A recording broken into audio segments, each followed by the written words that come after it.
On se retrouve pour un nouvel épisode à propos d'inclusion numérique. Aujourd'hui, on est en Creuse, à Guéret, et je retrouve Maëlle qui nous attend. Allez, c'est parti.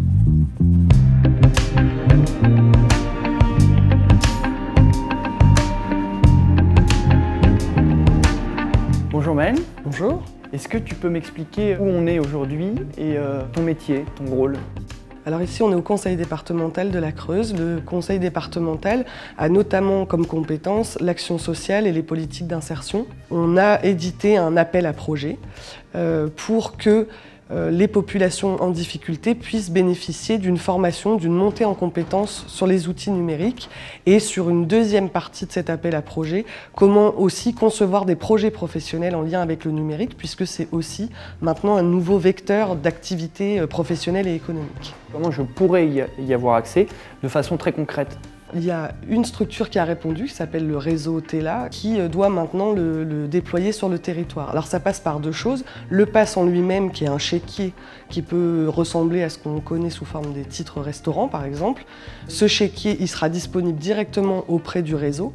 Ou si vous êtes accompagné par une structure d'insertion, un travailleur social ou un autre référent d'insertion, il peut vous prescrire l'usage de ce pass avec un document assez simple. Et lorsque les gens vont fréquenter ces lieux au travers du pass numérique, ils y rencontreront aussi d'autres activités. Ils pourront faire des rencontres qui n'ont rien à voir avec le pass numérique. Donc il y a déjà plus d'une dizaine de lieux qui sont labellisés, comme on dit, c'est-à-dire en capacité de recevoir ces chèques, et le maillage va se poursuivre au fur et à mesure du déploiement de l'action. C'est aussi un moyen de rester dans la course, si je puis dire, parce qu'aujourd'hui le numérique devient indispensable dans le quotidien à la fois des entreprises, mais aussi des usagers, de toute la population.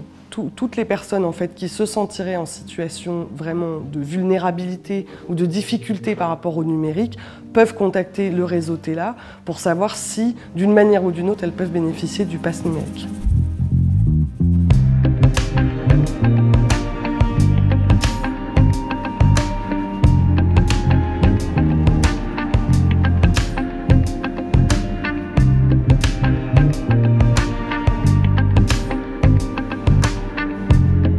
On peut attaquer par la première question.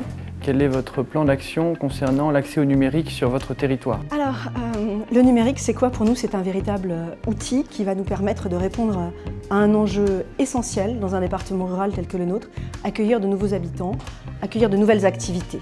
C'est pouvoir échanger, apprendre, s'informer, partager. Nous avons été extrêmement séduits par la démarche du pass numérique, parce que ça rompt tous les isolements que l'on a pu connaître. D'autant que dans notre département, nous avons un maillage incroyable d'acteurs, que ce soit nos 256 communes avec un ordinateur, 256 points contact, les intercommunalités, les maisons du département, les maisons de France Service ou maisons de service au public. Nous avons aussi les espaces de centres de vie sociale, on a nos bibliothèques qui sont aussi numériques partout dans le département. Et surtout, émergeant depuis quelques années, un réseau de tiers-lieux qui s'est justement coordonné, le réseau TELA. Et finalement, tous ces gens se rencontrent, se connaissent, que ce soit des jeunes, des familles, des publics éloignés de l'emploi, en précarité, ou des personnes dépendantes, en situation de handicap ou âgées.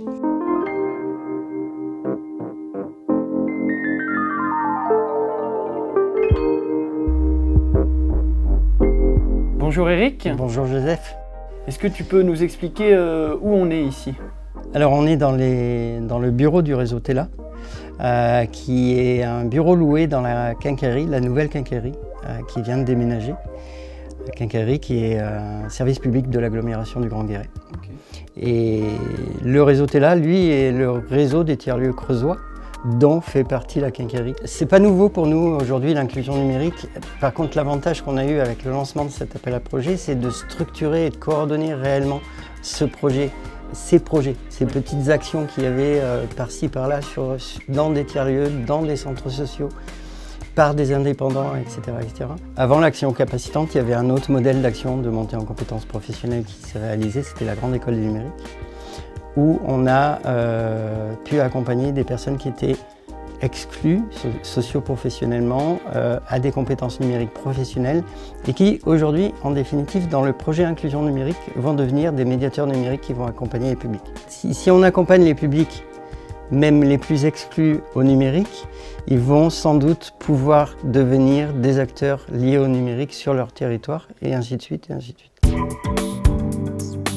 On est toujours à Guéret et je vais rencontrer Marie-Pierre. Marie-Pierre est médiatrice numérique et elle va m'expliquer en quoi consiste son travail.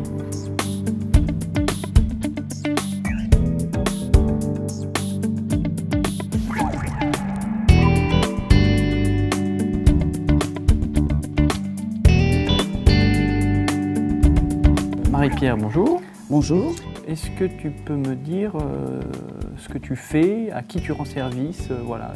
Donc moi je suis médiatrice numérique au tiers-lieu Le Chez à Bonnat. Je fais des initiations en informatique à destination tout public, mais principalement les gens d'un certain âge, les seniors. Pour moi en tant que médiatrice aussi, d'avoir justement le réseau TELA, d'avoir d'autres tiers-lieux autour, ça nous permet des échanges de pratiques et ça c'est quelque chose de très important.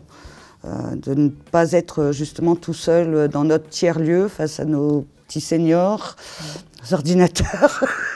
Oui, ça permet d'ouvrir un peu voilà. l'esprit. Voilà, d'avoir un véritable échange sur toute la pratique de la médiation numérique. J'en ai une là qui m'est revenue, qui m'a touchée et qui m'a fait plaisir.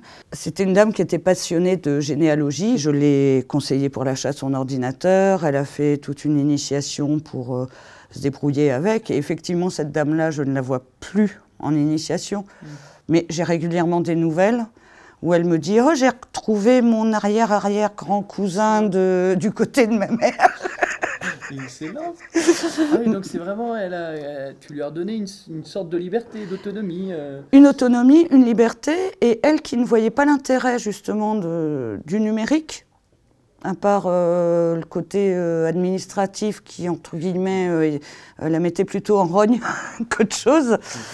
Là, elle y a trouvé un intérêt personnel et du coup, elle y a éprouvé un plaisir, quoi, vraiment, et un soulagement et un plaisir. Donc là, c'était vraiment... bravo. Pour moi, c'était ouais, une réussite.